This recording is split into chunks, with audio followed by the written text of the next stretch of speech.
Welcome to the Assistive Technology Evaluation Procedures tutorial. In this video, we will be reviewing the procedures and paperwork needed to initiate and complete an assistive technology referral. We'll also cover the trials form and discuss how to use the process to problem solve and plan with your team. This process has been carefully designed to support schools in decision-making that is both compliant and effective for students with assistive technology needs. Assistive technology is defined by the Individuals with Disabilities Education Act as any item, piece of equipment, or product system, whether acquired commercially off the shelf, modified, or customized, that is used to increase, maintain, or improve the functional capabilities of children with disabilities. This term does not include medical device that is surgically implanted or the replacement of such device. Assistive technology can be low tech to very high tech. AT can be as simple as a highlighter or as complex as a computer that is accessed with eye gaze. These tools can be used for academic learning, communication, or mobility. Assistive technology can help users who have limited vision or hearing ability. These may be used in recreation, leisure activities, in the classroom, at home, for pre-vocational and vocational environments. Students may need one or more solutions to participate in his or her educational environment, and many of these solutions can be helpful to many or all students. Some students with disabilities need a technology like text-to-speech to complete everyday assignments, but providing such a tool as text-to-speech to every student in a classroom might be the most effective solution for a district.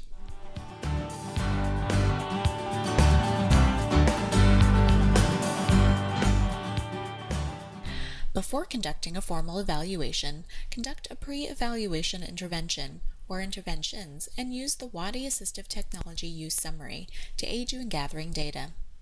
Many students who need AT do not need a formal evaluation, and the intervention process in consultation with an AT knowledgeable educator will help connect your students to the tools they need quickly. If the intervention data concludes that more information about the student is needed and a referral for an evaluation needs to be placed, continue with the evaluation process, which will be reviewed later. Remember, rarely will a student need an assistive technology evaluation.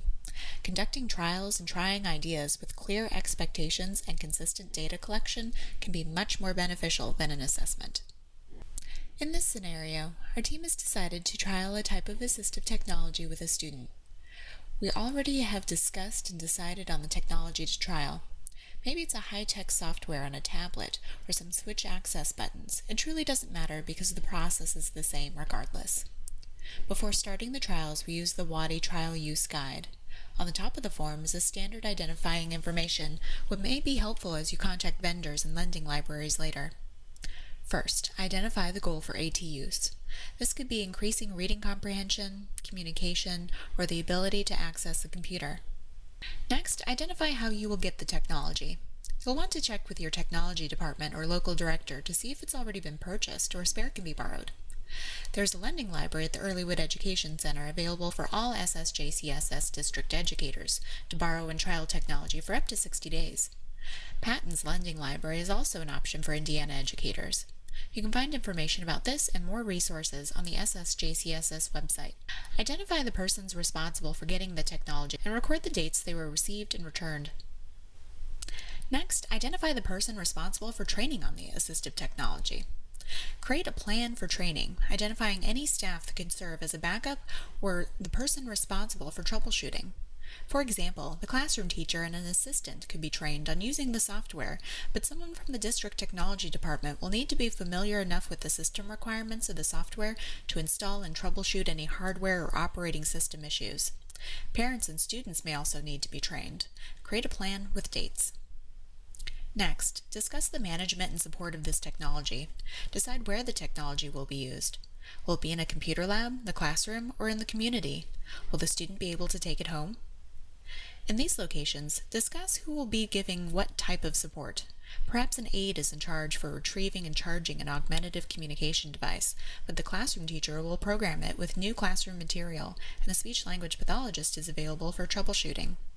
In another situation, the student is responsible for getting out the word processor, charging it, and turning it on, and the special education teacher makes periodic checks to make sure the device is being used appropriately. Lastly, discuss how the student will use the AT being trialed. Select dates and estimate times and locations when the student will use it. Having a list of times, such as second period math class or 9:30 circle time, can help itinerant support professionals, evaluators, or administrators know when would be the best time to observe this technology being used. This section is not exhaustive, but try to keep your initial trials reasonable. Select a few times during the school day that the technology could make the most impact, outlining the tasks the students will complete. For example, your student might request and comment at circle time, lunchtime, and during the reading block using the new augmentative communication device. If everyone understands the expectations and the benchmarks for success, data collection and review will be that much easier. The last part is for the summary form. You may be tempted to forget about this form until it's time to review the trials, but you want to make sure you've identified the measurable behaviors during the specific tasks you want to assess and define the team's criteria for success. There's no set limit for trials, but a deadline should be determined by the team and data collected consistently and reviewed periodically. A suggested timeline is somewhere between 2 to 6 school weeks, but can certainly be shorter or longer depending on individual needs. There's no one way to collect data, but the basics of collection are identical to how you would collect data for any other goal. Remember all the information you compiled for your trial plan? It can be easily synthesized into a measurable goal to collect data. For example, you could count the number of words typed on assignments using the new word processing software, or tally the number of times the students commented or requested at circle time. Remember to keep data collection methods and goals as consistent and specific as possible so that the staff members don't unintentionally misrepresent the AT's effectiveness. You may also consider using a tool like Google Forms to compile data from multiple people. The tutorial here is linked below. Now that your trial period has ended and it's time for the team to meet, you have areas to record what, when, and the effectiveness of the AT, and any comments you have. At this point, your team has a decision to make. You may decide that the trial successfully identified the appropriate tool for the student so that they could access their educational environment, and it should be added to the student's IEP under assistive technology needed. You may decide that the tool was ineffective and another tool should be trialed, and you would start this process over again.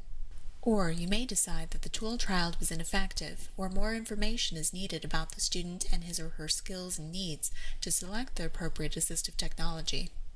If that is the case, you should convene a case conference and discuss requesting an assistive technology evaluation. Assistive technology evaluations are much like an evaluation to determine eligibility. It must be done within the case conference committee. The CCC will review the intervention data and determine if there is a need. Remember our WADI trial summary sheet? This is where it comes in. If there is no intervention information, then the committee should carefully consider if trials should be conducted before initiating a referral. Use the WADI Referral Question Identification Guide to assist the team in deciding whether an AT referral is appropriate. The form will also assist in determining what areas of AT are specifically being evaluated. If the committee has determined that an AT evaluation is needed, generate a signature page in IIAP. On the second page of the AT evaluation procedures is a step-by-step guide for you to creating this evaluation permission document. This document will be updated as the IIAP system is updated, so refer to the most current version of the procedures for the correct steps. When a parent signature is obtained, the 50-day timeline has started. It is imperative that the form is immediately sent to the Assistive Technology Director and the AT Chair at Special Services or within your building. The names of these individuals will be listed on your AT Evaluation Procedures handout.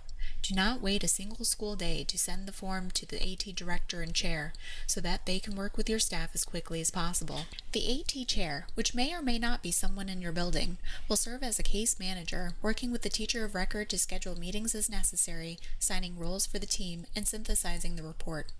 Dates may need to be assigned so that the report can be written, reviewed, and sent out before the 50-day deadline is complete.